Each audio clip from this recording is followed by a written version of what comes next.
welcome to Night Clerk Radio, episode 119. We're rolling into 2025 with a new music episode, January new music-ish. We're opening up our range of acceptable new music a bit this month since we were out for a bunch. So, it's newish. It's newish. Mm-hmm. How you doing? Welcome back to the main feed. Yay. I love them. Yay. I love the main feed. It's wintery. I think we both picked winter-ish albums. I mean, mine definitely is. Yeah. I think I'd accept a charitable interpretation of yours. It's definitely not a warm or reassuring. No, exactly. No. So yeah, it's getting into that winter mood, I think, with my picks. Like, it just felt natural. Yeah. But hey, you know what? We're going to do this new music episode right. And, we're going to start with some shout outs. There's things we want to talk about that maybe aren't like a whole episode or whatever. We'll just do alternating. We both have 3, it looks like. We'll just back and forth. So, and this could be anything. I picked some music, some videos, etc., etc. So first up on my list, I have the new Luxury Noise album, After Everything. It's just very, very good vapor breaks. And since we did new position for a new music episode, I had to put it in the shout outs. I don't want to be too biased. Can't be new music, but also the same 3 artists, which I would do probably if I was not careful. Very easy to once you start looking at what artists, just like, just like all their stuff. And then you really, if you're not careful, you can really understand how, like, even you a person can have that like algorithmic compression of like, I know these 3 or 4 people. It's very easy to track 3 or 4 people. I will just do that, which is like the antithesis, is like not the point at all of these episodes. Yeah. But nevertheless, it's a damn fine Vapor Breaks album. Yeah. Definitely check it out. I've been listening a bit to as well, and I quite like it. Yeah. But speaking of algorithmic compression, one artist that's been coming a lot in my recommends is Witchbolt, which is a dungeon synth ambient artist. Yep. We've done them here. Yeah. And recently he posted a video talking about his creative process behind the bolt. That's cool. And so it gets into like how he started making music, how he makes the music. And it's just nice to, get into that craft of making this music, and also just reassures that thank God it's not a fucking AI music generated thing, because especially in ambient genres, it's so easy to fall on those apps. So yeah, if you want to get behind the scenes with someone who may be popping up in your recommends, if you're listening to this, probably you've seen some Witchbolt thumbnails. Yeah, because they have just really, really crushed that SEO somehow. I don't know, like some of those groups in some way, they pick up that algorithm just right. And they're one of them. I see them all the time. Yeah, I know someone on our Discord was talking about this rumor or theory that there are people at YouTube that manually pick out certain artists or certain videos and highlight them for recommendations. I feel like that's more in the context of like some, maybe, yeah. But I always think of that as more in the context of like, oh, why did this 8-year-old, random cover of something blow up? But yeah, maybe. I just feel like everything they do showed up forever in the Night Clerk Radio algorithm after we did the one album. But they're cranking out a lot of like very dreamy fantasy ambient music, and it's if you like that, it's a gold mine. There's so much of it. So. Absolutely. Okay, so that's cool. My number 2 is really a whole bunch of releases crammed into one. Unfortunately, the way our schedule worked out, we couldn't really help promote it, but Utopia District last month had Vapor Rays, which is a huge 2-day, 50 artists or something. It was an absolutely mammoth charity show in association with an ALS foundation in Canada. So raising money for ALS research.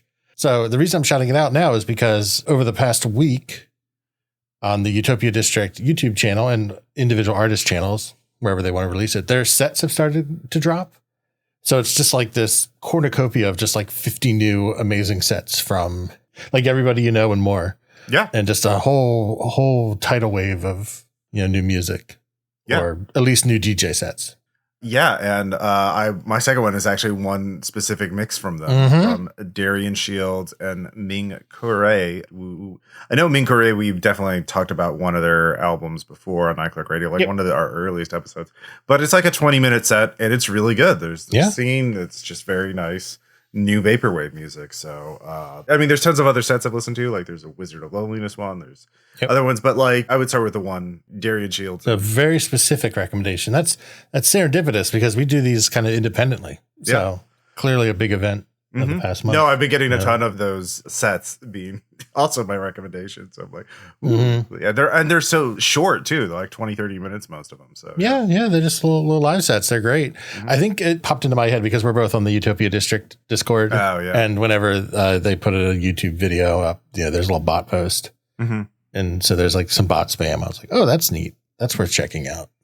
Yeah, I felt bad that couldn't really promote it at the time. I don't know. There might be still donation links open. Maybe check the notes for any of the YouTube videos and see. Otherwise, they link to the charity that they contributed to if you wanted to support it more directly. So always good. I love that the Vaporwave community does these little, not even little, these big shows for good causes. Over the summer, there's been stuff in the past for cancer research, for Palestine support. Yeah, it's just super important. Yeah. Okay. Well, that was an easy set of number 2. So that brings me to number 3, which is just a little mini thing, like an upcoming thing I think is cool, which is JPEG, aka Groceries, aka Null Object, is launching this month a record label called Consumer Electronics. I think the first album is dropping this month, like a week or so after this episode will drop. I believe is what's scheduled, like the 17th. Check the link in the description for up-to-date details and dates. But I'm just excited to see what they do with it. All art projects I really, really like. So I love people launching the little micro labels, like we talked about Hush Tones and stuff. And it's really cool. No, that's cool. I did not realize it was, I hadn't heard of this. So yeah, I'm quite excited. I think it just started launching like socials and starting promoting it. Oh, okay. Within the past week or so. Fair enough.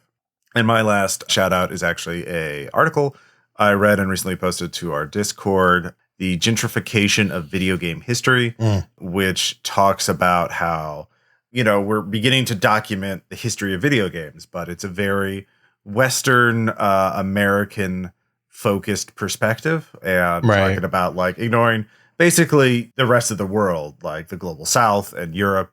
And like there's massive swaths of video game history that is very different than America. Like in South America, you would have like these LAN houses where people would just, they had consoles were too expensive for individual people to buy. So they'd go to a place like LAN houses are like a LAN cafe, but like somebody's house. And so there would be emulators and that's how a whole generation of gamers in Brazil would be introduced to Pokemon and, every other kind of game you can imagine.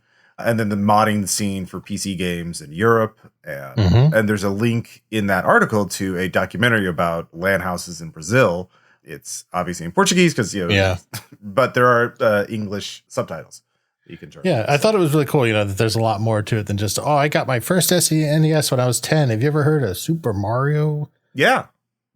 Like, I mean, it's come up here on Nightclerk too, because talking about like tracking music and trackers, like that was all like European stuff, right? Like that stuff like the Amiga and computer systems like that. And those composers were all in Europe, and then they started making music for Nintendo. So people talk like, oh, wow, the Soul System title track for the Nintendo is such a banger. That guy's awesome. Like, well, he did a whole bunch of other music, and he got started in, on very low-end computers in the 80s and with a lot of technical limitations. And so this is a good little essay talking about like how a lot of the critical writing about video games is very from just one perspective, right? Like, so it's pretty neat.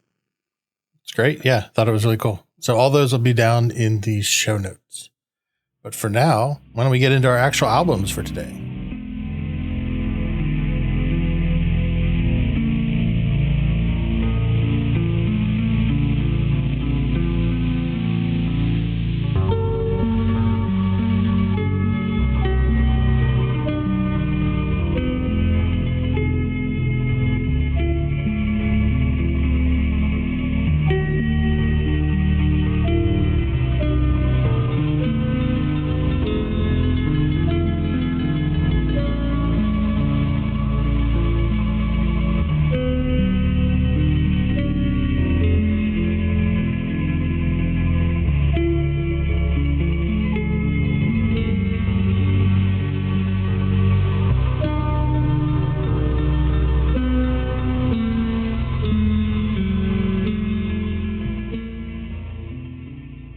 that was a bit from track 2, Squall 2, off our album. First one of the day is Squall, which is a slush signal wave collaboration from Mom and Dad's Computer, which I'll say I probably just call MDC for short from now on, and Tefra, aka Tef, both of whom we've had a lot on compilations this year. They've been on all kinds of these slush and signal wave compilations we've talked about, but we've never really dedicated an episode to talking about their albums. I'm sure they've come up on those episodes where it's like, here's everything from the past 3 months on the Discord, but that's not really a fair discussion. It's not unfair, but you can't really get into depth when you try to talk about something in 2 to 3 minutes.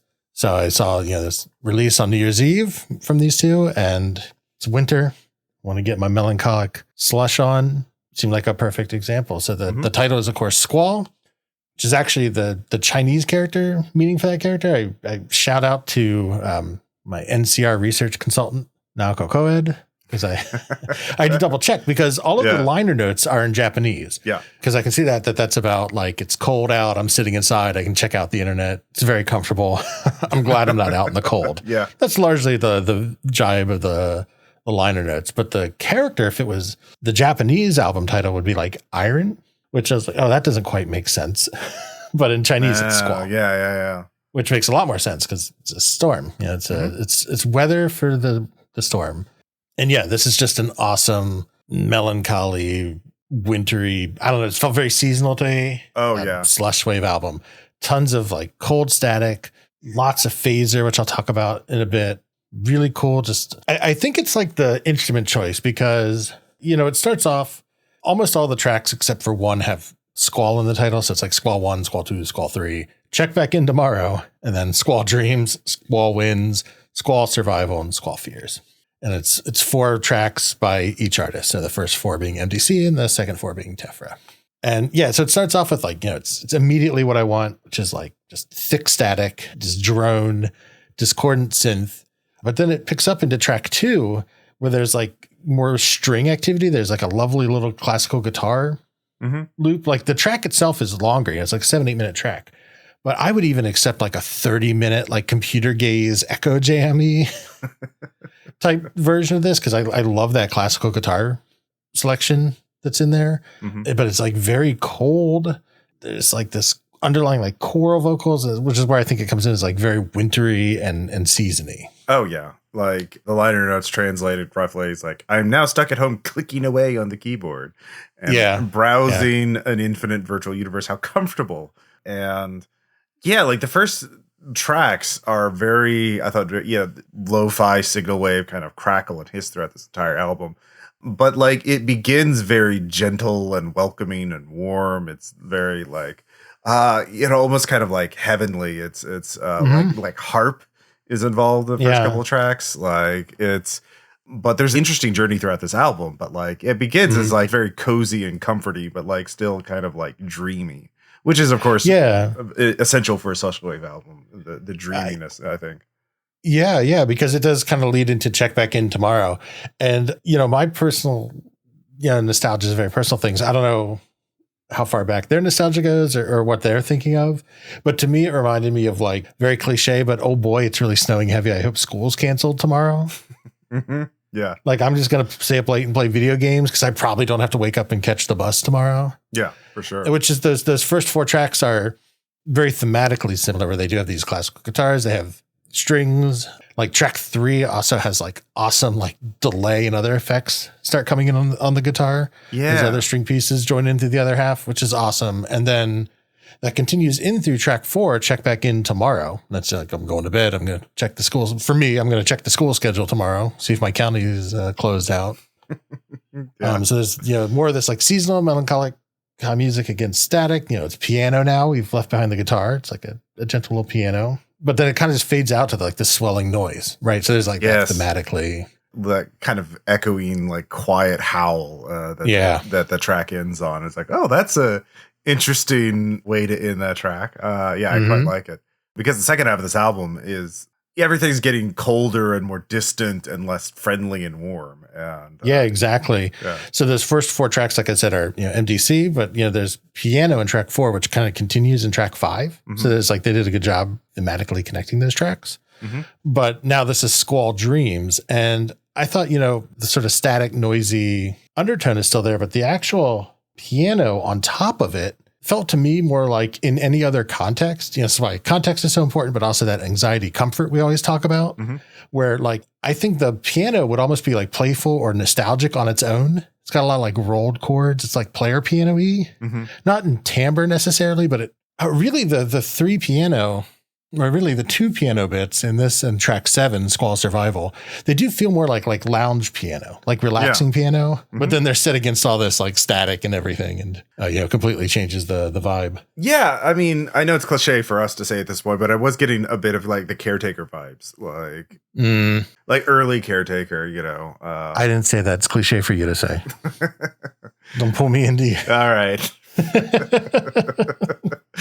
Damn, called out. Out. No, but I know what you meant. Yeah. I know what you mean. Yeah. And I think, I don't disagree. Yeah. I think that's a thing that I think a lot of people will think of. Yeah. It's interesting in a way that there's this night when you're snowed in is cozy and warm and nice, but during the day it's bleak. It's my partner Maddie is. You don't get that sun. Well, you get that. It's this weird kind of brightness leaking through the shades, right? The snow reflecting on everything. And you just see there should be things moving around. And it's too quiet and too still for it to be day. Yeah. Yeah. So there's this kind of inversion between night and day. Totally. And there are 2 tracks to me that do lean into that. Just track 6, Squall Winds, which is much more ambient and ominous at first to me. There's little bits of brighter synth that kind of pierce through that haze, but it's a much different feel to me than the other tracks. And then most notably, which I'm going to make our second sample for this album, track 8, Squall Fears.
So this really stood out to me, this track, because the static in that underground, that under layer in the mix feels so much more aggressive to me.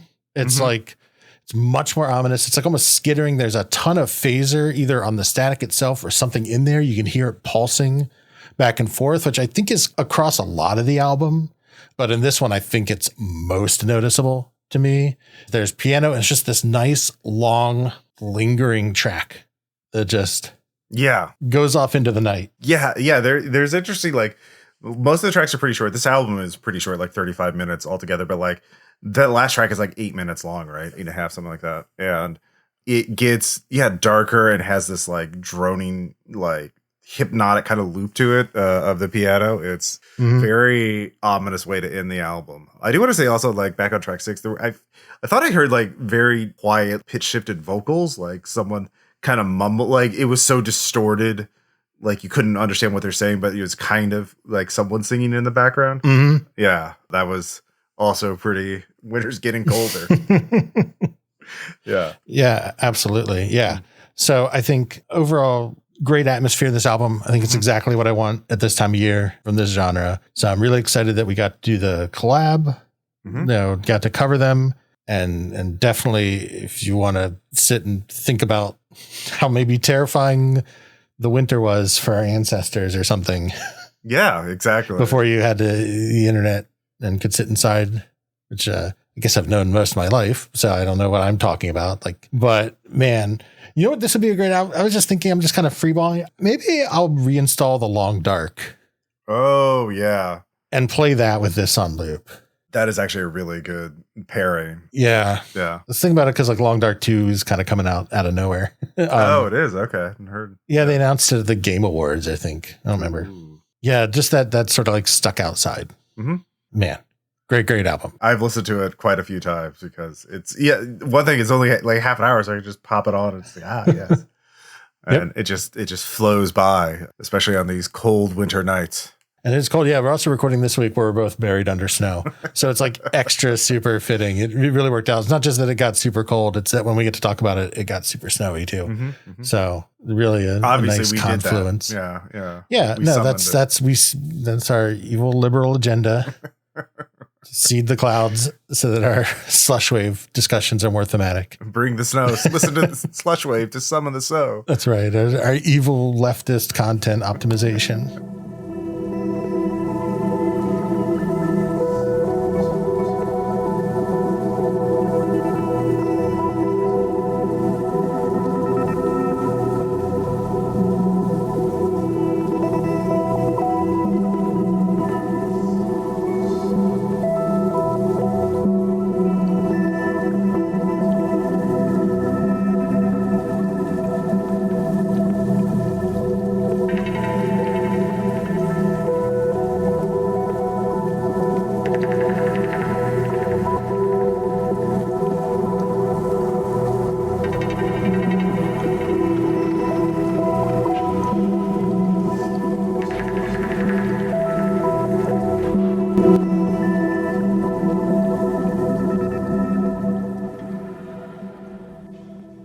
Is a sample from track 5, Apeiron, the title track of Apeiron by Dhalia's Tear, which is a dark cinematic ambient album.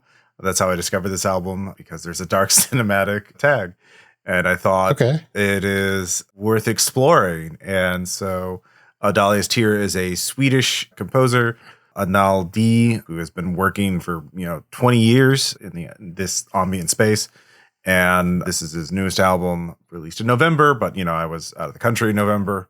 Mm-hmm. Yeah, I gave you a pass on the timing. Yeah.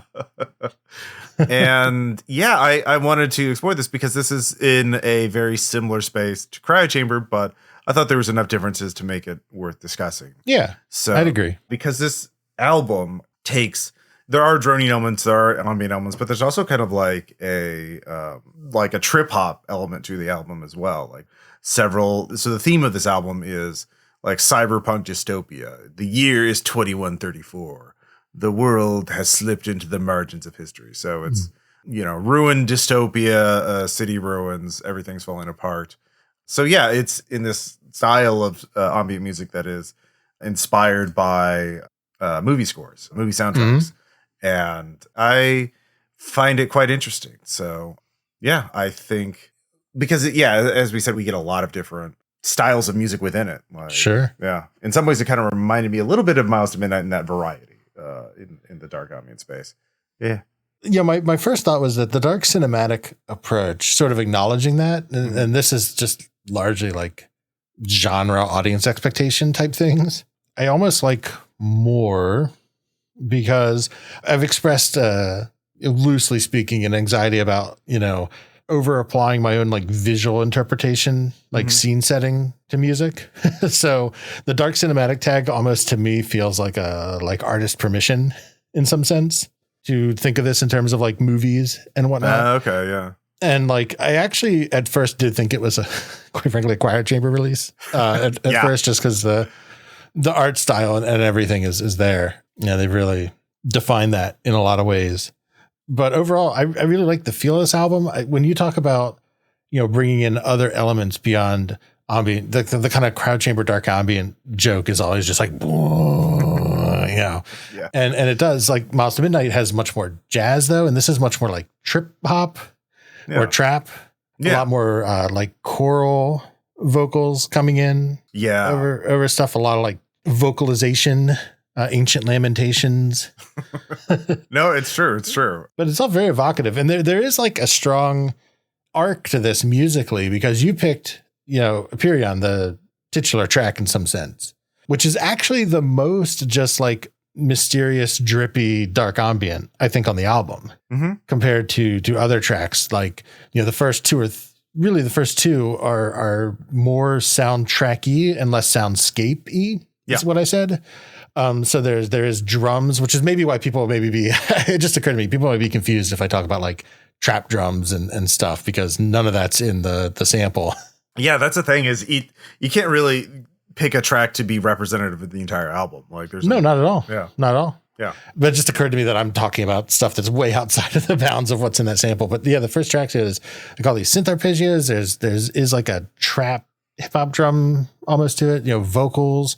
It's very evocative, but then it does slow down through the middle where track 3 gets more ambient. Now you have like rain coming in. The vocalization is much more distant. It's more ethereal, and that keeps going. It slows down. Everything kind of mixes down through track 4, Toxic Dawn and Neon Wasteland, kind of giving into our post-apocalyptic vibe, down to the most ambient, which you played. And then we kind of come back out of it, like track 6, I still say is still dripping all over the place.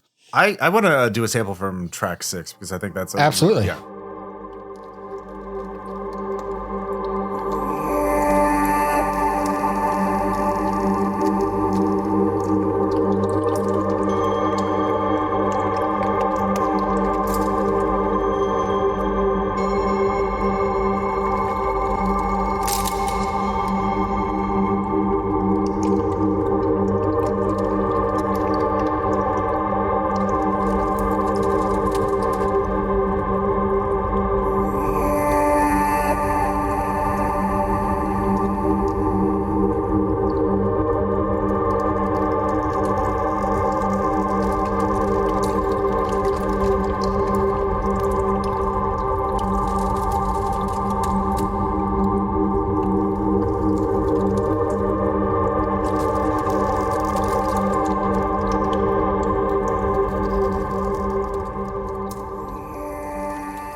Track 6 is called Atomic Lullaby, and it's, I think, the most disquieting track on the album because it is very much a lullaby with these weird, unearthly, like, there's this weird choir, there are these weird auto-tuned cries, like an infant crying.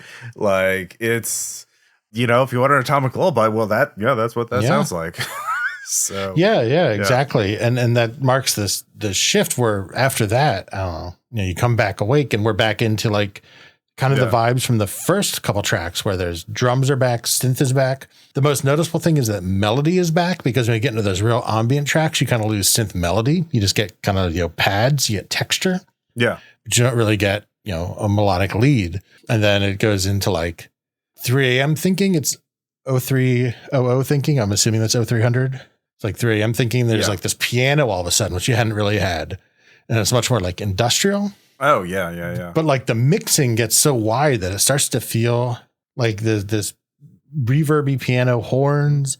But because of that reverb and that mixing, it actually feels more lonesome to me. Yeah. It is more like empty thematically, not, production wise. There's still a lot going on. But then the back half of the album has like a completely different, it's this transition point into like a completely different back third. Yeah. Like in the beginning of the album, it sounds like the city's still alive. Like it's seedy and gross and decadent, but like it's still alive, a slowly rotting city. But by the end of the album, everything's dead. Everything's like lights are off. Nobody's home, because, we get like in track 10, we even get like this weird eeping kind of sound, almost like a dolphin dying, but like an air raid siren as well. And then like, the last track is just, every eroding skyline is extremely slow and sad. And it's just, everything's over. Again, another like interesting journey of an album as things get from bad to really bad. Yeah.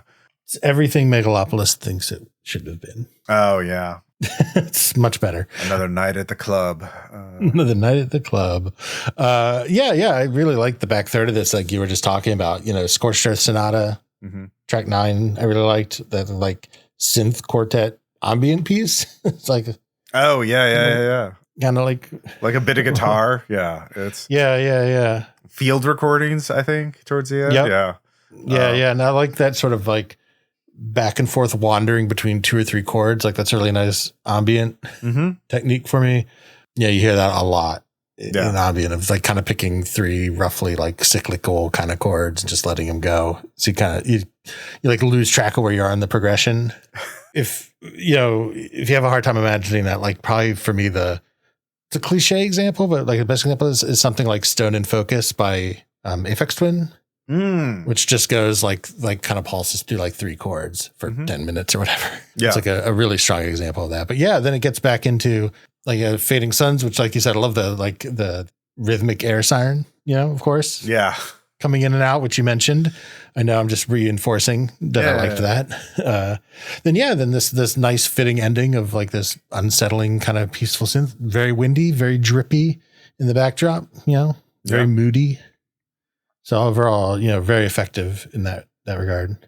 Yeah, it's just I like this album because, while I do love Cryo Chamber and I still buy their music and everything, but like I like that there's even within a very dark ambient, has been largely defined by like Cryo Chamber's like style and approach for me. But like seeing that other artists can work within the space with a different sound to it and have really interesting ideas is very cool to see, so. Yeah, I'm going to be looking through more dark cinematic albums on Bandcamp to see what else pops up.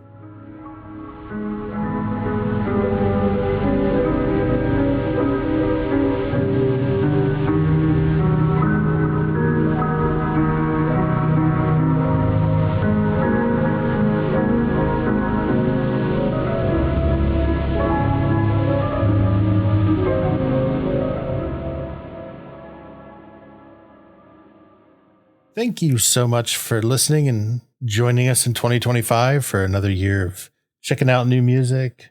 Got some fun topics planned. So definitely please check out these albums. Please check out everything in the show notes. I really, really appreciate it. Next episode, though, we do new music and topics. So we're going back to topics. And what more appropriate to discuss in winter when it's gray and snowy than solar punk? Makes you wish for what you don't have. The sun. Yeah. Yes. It's very good. All right. Well, hey, that's the whole episode. You don't have to come check out next week. We just tackled it. No, please do. Okay. You're right. I'm sorry. I'm terrible at this call to action stuff. Do listen to the show. I always get that backwards. Do listen to the show. It'll be fun. We're going to do a topic. I think maybe we'll pick out some albums and just talk about maybe the history of the subject, because it's really, of course, extends far beyond music. Yeah, it's kind of like one of those things started as like a subgenre of sci-fi. Kind of picked up from there. So yeah. Absolutely. So that'll be exciting. If you like what we do and you want to hear more of it, we of course have a Patreon, Nightclerk Radio at patreon.com. We have like 50 bonus episodes now at this point, coming up on 4 years of doing that or whatever. And, we have a Discord with a cool community.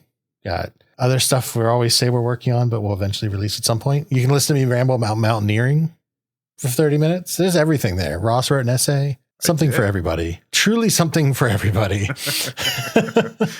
You can, of course, also find us at Nightclerk Radio, basically whatever social media people are using these days. If you can't find us there, tell me. See if we can, unless it's something that sucks. Blue Sky, etc. I think maybe we technically have a Facebook, but don't go there anymore. Don't do that. No. It's nightclerkradio.com, nightclerkradio@gmail.com, however you want to reach out to us. That's cool. And it's appreciated. Wherever you do choose to check us out, take a moment, rate, review, click your algorithmic signifier of choice. It does help us out a lot. And most importantly, heading into this year, keep on building community. I rejoined a bunch of Vaporwave Discords because I think around this time last year, I did the opposite and I got cranky and left a bunch. But I'm back because community is important. And you gotta find good people. Yeah. So we always talk about the friend to frenemy pipeline. Engage with it. Share your likes, and hopefully Vaporwave, the show, or a couple of these albums make the cut. Any case, thank you so much again for listening, and we'll catch you next time. Bye. Bye.